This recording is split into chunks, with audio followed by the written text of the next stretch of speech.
Hey everyone, my name is Franco. Alright, so let me step in here real quick. Before you check your quality settings down below, I had some technical difficulties during the filming of the intro and outro of this devlog, but I do assure you that the main chunk of this devlog looks way better than what you're about to see, so with that out of the way, let's reel it back. Hey everyone, my name is Franco. Myself, and most recently, my best friend Jason, have been working on a game called Block Miner, a puzzle game about manipulating and matching blocks to create chain reactions. In the last devlog, I covered a number of topics, but the most important one for me was on collaboration. I've been working on Block Miner mostly on my own for 3 years, and about a month ago I finally put my ego aside and brought on Jason to help me finish the game. In his first few weeks of working on Block Miner, Jason introduced a number of fixes and features, so for this devlog I would like to put the spotlight on Jason and showcase some of the new additions he's made to the game. Baby, don't go slow.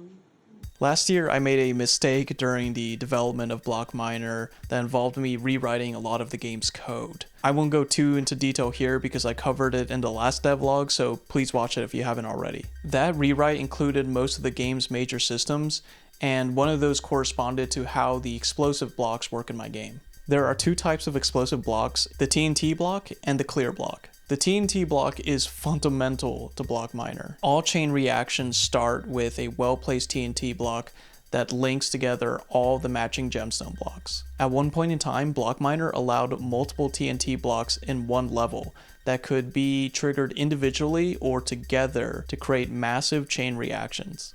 Sadly, the game rewrite from last year actually broke this feature.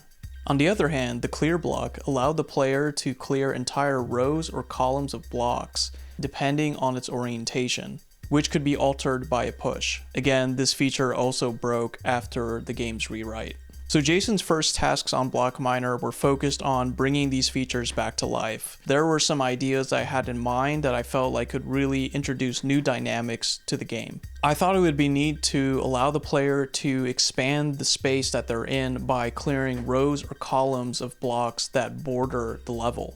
These borders would have one clear block that the player would have to set off in order to eliminate them.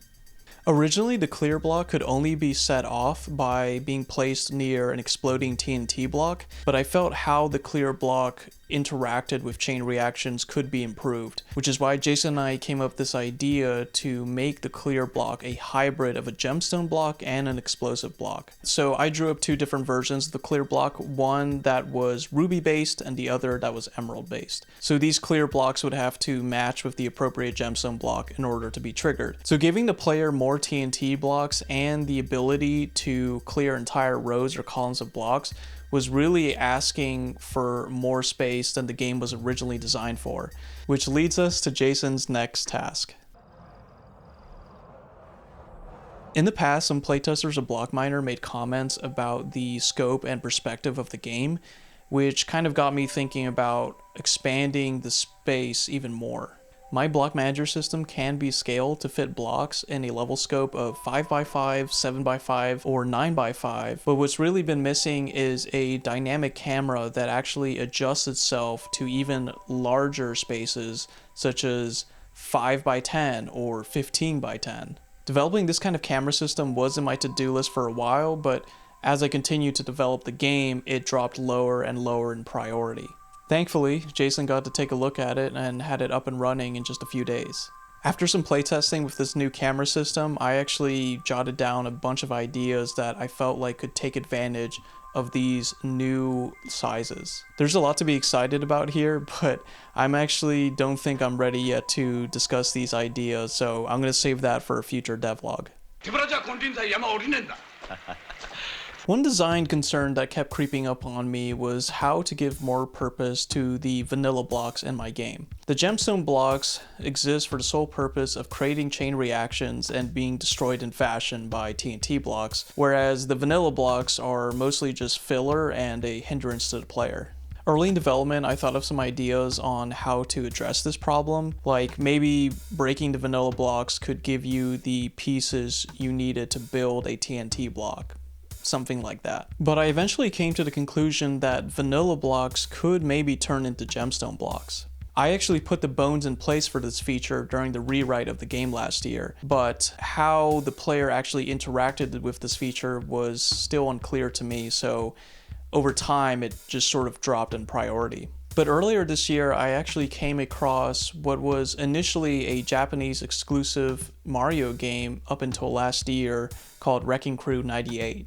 Wrecking Crew 98 is a match 3 game where you had to match colored blocks to prevent them from stacking up and reaching the top of the screen, resulting in a game over. Very similar to Tetris. Occasionally in that game, what would be the equivalent of a vanilla block would be dropped to the player, and they could actually go over to it and crack it open to reveal a colored block. Just watching gameplay of that feature was all I needed, and I immediately turned to Jason and he got to working on it right away. The player is currently equipped with a pickaxe and a drill. So this block here requires your pickaxe to reveal the gemstone block underneath. And this one, impenetrable to pickaxes, requires your drill to do the same. The addition of this feature now prompts the player to reach these vanilla blocks, reveal the gemstone block underneath, and then create even larger chain reactions. It's honestly a really simple solution, but I'm grateful that Wrecking Crew 98 introduced it to me. There's more updates I could cover in this devlog, but I would like to keep this one short, and honestly, I have to save some updates for future devlogs. In the next devlog, I plan on sharing my efforts in sound design, so please stay tuned. And with that, thank you so much for watching. If you like what you've seen here, please leave a like, and if you want to join Jason and I on this journey to completing Block Miner, please subscribe as well. Thanks again, and see you next time.